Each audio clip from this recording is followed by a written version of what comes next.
நாங்கள் கருத்து கணிப்புலாம் பெருசாக எக்ஸிட் போல் இதிலலாம் நம்ம பெரிய அளவுக்கு நம்பிக்கை இல்லைப்பா. ஆனால் மக்களுடைய தீர்ப்பு 4ஆம் தேதி தெரிஞ்சிடும். அவசரப்பட்டு இப்போ இன்னும் 2 நாள் தானே, 3ஆவது நாள் தெரிஞ்சிட போது இப்போ ஏன் அவசரப்படனா அப்படின்ற மாதிரி ஒருத்தர் பேசியிருக்கார்.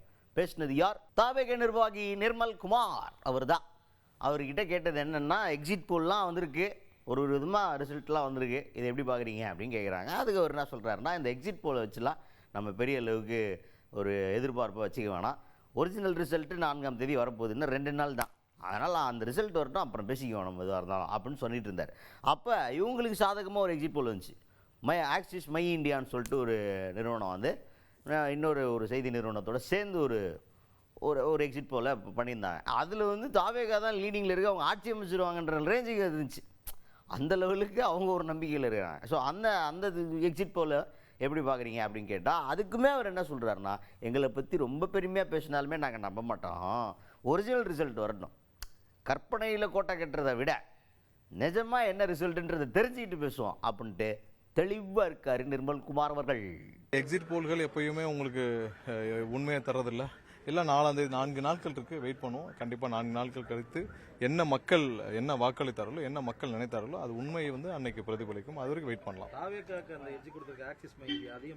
இல்லை, எல்லாத்தையுமே நம்ம வந்து ஒரே வரையாக மக்கள் என்ன வாக்களித்தாரோ அதை பார்ப்போம். நம்ம எக்ஸிட் போல் இதை நம்பி இன்னொரு 4 நாள் இருக்குது, எதையுமே அசம்ஷன்லையோ இல்லை நம்ம ஒரு இதுலேயோ எடுத்து பேச வேண்டாம்.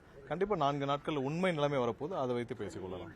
அதுக்கடுத்தது ஒரு குற்றச்சாட்டு முன்வைக்கிறார். அதாவது சைதாப்பேட் உட்பட பல இடங்களில் தமிழ்நாட்டில் வாக்கு எண்ணிக்கையின் போது வாக்கு எண்ணிக்கை நடத்துகிற இடத்துல தாவேக நிர்வாகிகளையும் தாவேக தொண்டர்களையும் தாக்குறதுக்காக ரவுடிகள் வந்து கட்டவிழ்க்கப்பட்டிருக்கு, அப்போ ரவுடிகளை வந்து தயார் பண்ணியிருக்கிறாங்க அப்படின்ற மாதிரி ஒரு குற்றச்சாட்டு வைக்கிறார். இது வந்து என்னென்னா, ஒரு லாஜிக்காக ஒன்று யோசித்து பார்த்தா, தேர்தல் நேரத்தில் எங்கேயாவது பிரச்சாரத்தில் அடிக்கிறாங்க, இல்லை நம்ம பிரச்சாரம் பண்ண போகிற இடத்துல அடிக்கிறாங்க அப்படின்னா கூட சரி, பிரச்சாரம் பண்ணி ஓட்டு சேகரிக்க விடாமல் பண்ணுறாங்க அப்படின்னு சொல்லலாம். வாக்கு எண்ணிக்கையின் போது வாக்கு எண்ணிக்கை நடத்துகிற இடத்துல அவ்வளோ செய்திகளும் அங்கே தான் பார்த்துட்டு இருப்பாங்க, எல்லா கேமராவும் அங்கே தான் இருக்கும், அதிகாரிகள் இருப்பாங்க. இந்த இடத்துல வந்து ரவுடிகளை ஏவி விட்டு உங்களை அடிக்கிறதுனால எந்த கட்சிக்குமே பிரயோஜனம் இல்லை.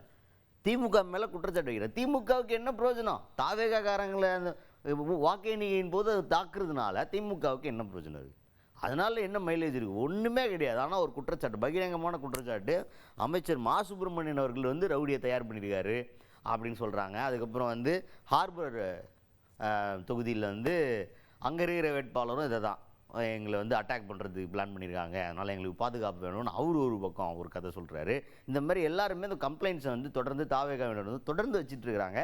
பட் லாஜிக்காக இதுக்கு எக்ஸ்ப்ளனேஷன் கேட்டால் எங்களுக்கும் ஒன்றும் புரியல, என்ன நடக்க போகுது பொறுத்திருந்து பார்ப்போம். ஒருவேளை உண்மையாக இருக்கலாமா இல்லையா என்னன்றதை பொறுத்திருந்து பார்ப்போம். இப்போ இவர் என்ன சொல்கிறார் அப்படின்றத கேட்போம்.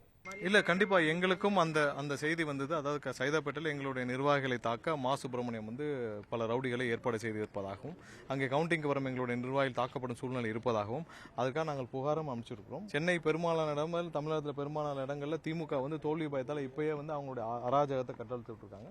பொதுமக்களும் நேரடியாக பார்த்துட்டு இருக்காங்க. இது ஒன்றும் அவங்களுடைய சொத்து இல்லை, அவங்க யாருங்க மன்னரும் இல்லை. கண்டிப்பாக 4ஆம் தேதி எல்லாத்துக்கும் சேர்த்து மக்கள் நல்ல பதிலடி கொடுப்பார்கள்.